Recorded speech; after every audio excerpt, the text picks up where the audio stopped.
Megan Fox says she went to hell for eternity during a recent hallucinogenic trip with Machine Gun Kelly. On Jimmy Kimmel Live, Megan Fox shared her recent trip to Costa Rica, where she went on a trip to find the inner parts of her soul. In Costa Rica, there's a particular hallucinogenic drug, which, a federal offense here, is legal there in certain spiritual experiences. You have to go out into the woods, you've got to throw up and purge yourself of everything, and take this drug and see where you go. Megan Fox went, and she described hell this way, that it has no beginning, middle, or end. It's a real ego death. She went deep into her heart and soul, and she found hell for eternity.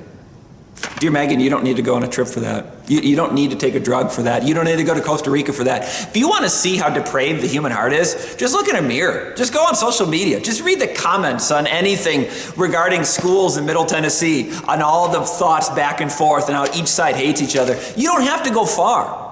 If you want to see the real depravity that is inside of us, it requires no expense. Just look in a mirror and look around. Because at our core, you see our depravity, our sinfulness, and our weakness. And at our core, we need something more.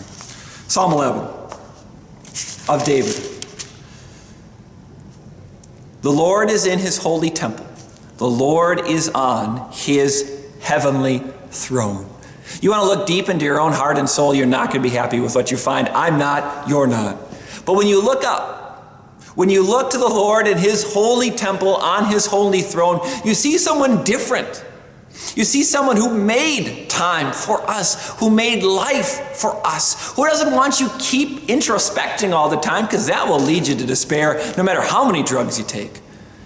He wants us to look up to a future, to a hope, to an eternity, to a point that there is something better in this life than going out in the woods and throwing up and finding out how despairing it is.